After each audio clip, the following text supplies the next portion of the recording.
Hi, welcome back to my channel. ഇന്നൊരു cooking video ആണ് കേട്ടോ. അവിടെയൊക്കെ നല്ല മഴയാണ്. അങ്ങനെ ഇരിക്കുമ്പോഴാണ് കുറച്ച് കക്ക ഇറച്ചി കിട്ടിയത്. അപ്പോൾ ആ കക്ക ഇറച്ചി വെച്ചിട്ട് നമുക്ക് കക്ക റോസ്റ്റ് ഉണ്ടാക്കാം. ചെറിയ കക്കയാണ് കേട്ടോ കിട്ടിയിരിക്കുന്നത്.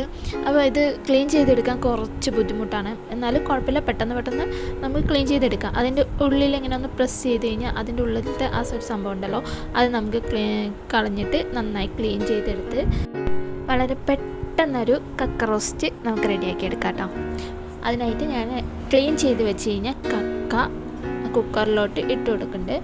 അതിലേക്ക് കുറച്ച് മുളക് പൊടി, കുറച്ച് മഞ്ഞൾപ്പൊടി, കുറച്ച് ഗരം മസാല, പിന്നെ ആവശ്യത്തിന് ഉപ്പ്, കുറച്ച് വെള്ളം, എന്നിട്ട് നന്നായി ഒന്ന് മിക്സ് ചെയ്തതിന് ശേഷം അടച്ച് നമുക്കിത് വേവിക്കാൻ വയ്ക്കാം.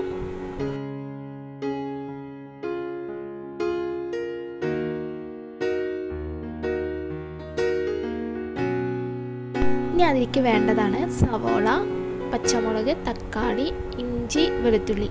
അത് ജസ്റ്റ് ഒന്ന് ചോപ്പ് ചെയ്ത് എടുക്കുക, അല്ലാന്നുണ്ടെങ്കിൽ അരച്ചും പേസ്റ്റായിട്ടും എടുക്കാം. ഇനി പാൻ അടുപ്പത്ത് വെച്ച് അതിലേക്ക് ഓയിലോ വെളിച്ചെണ്ണയോ ഏതാണെന്ന് വെച്ച് കഴിഞ്ഞാൽ ഒഴിച്ചു കൊടുക്കുക. വെളിച്ചെണ്ണയിലാകുമ്പോൾ കുറച്ചുകൂടി ടേസ്റ്റ് ആയിരിക്കും കേട്ടോ. ഇനി ഇതിലേക്ക് ഇഞ്ചിയും വെളുത്തുള്ളിയും ഇട്ട് കൊടുക്കുക. എന്നിട്ട് നന്നായി ഒന്ന് മൂപ്പിച്ചെടുക്കുക കേട്ടോ. ഈ കക്ക ഇറച്ചി എന്ന് പറയുമ്പോൾ നല്ലൊരു ടേസ്റ്റാണ് കേട്ടോ. പക്ഷെ കുറച്ച് ബുദ്ധിമുട്ടാണ്, ചെറുതൊക്കെ കിട്ടിക്കഴിഞ്ഞാൽ കുറച്ച് ബുദ്ധിമുട്ടാണ്, എന്നാലും അത് നല്ല ടേസ്റ്റാണ് കേട്ടോ. നമ്മുടെ പാലക്കാട് ഇത് വളരെ കുറവാണെന്ന് തോന്നുന്നു. അധികം അങ്ങനെ എവിടെയും കിട്ടില്ല എന്ന് തോന്നുന്നു കേട്ടോ. അധികം അങ്ങനെ എവിടെയും കാണാറില്ല. പിന്നെ നമ്മൾ പച്ചമുളക് ഇട്ട് അതൊന്ന് നന്നായി വാട്ടിയെടുക്കുക.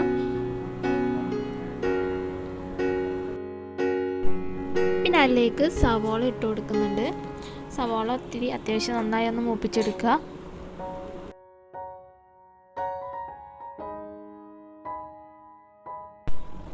പിന്നെ അതിലേക്ക് ആവശ്യത്തിനുള്ള ഉപ്പിട്ട് കൊടുക്കുക കേട്ടോ. പിന്നെ തക്കാളി ചേർത്ത് നന്നായി ഒന്ന് വഴറ്റിയെടുക്കുക.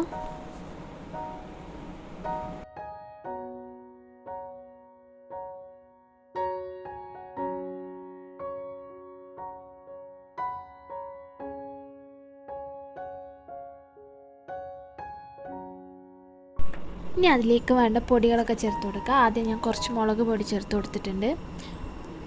പിന്നെ കുറച്ച് മല്ലിപ്പൊടി ചേർത്ത് കൊടുക്കുന്നുണ്ട്. പിന്നെ പൊടികളുടെ പച്ചമണമൊക്കെ ഒന്ന് മാറുന്നത് വരെ എണ്ണയിലൊന്ന് വഴറ്റിയെടുക്കുക. പിന്നെ നമ്മൾ അതിലേക്ക് വേവിച്ച് വെച്ച കക്ക ഇറച്ചി ചേർത്ത് കൊടുക്കുന്നുണ്ട് കേട്ടോ.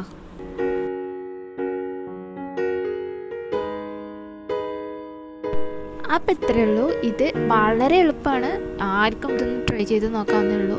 അപ്പോൾ ഇത്രയും സിമ്പിളായിട്ട് എന്നാൽ ടേസ്റ്റ് ആണെങ്കിൽ നല്ല ടേസ്റ്റാണ് കേട്ടോ. അപ്പോൾ നിങ്ങൾ എന്തായാലും ഒന്ന് ട്രൈ ചെയ്ത് നോക്കുക. അപ്പോൾ കക്ക റോസ്റ്റ് റെഡി ആയിട്ടുണ്ട്.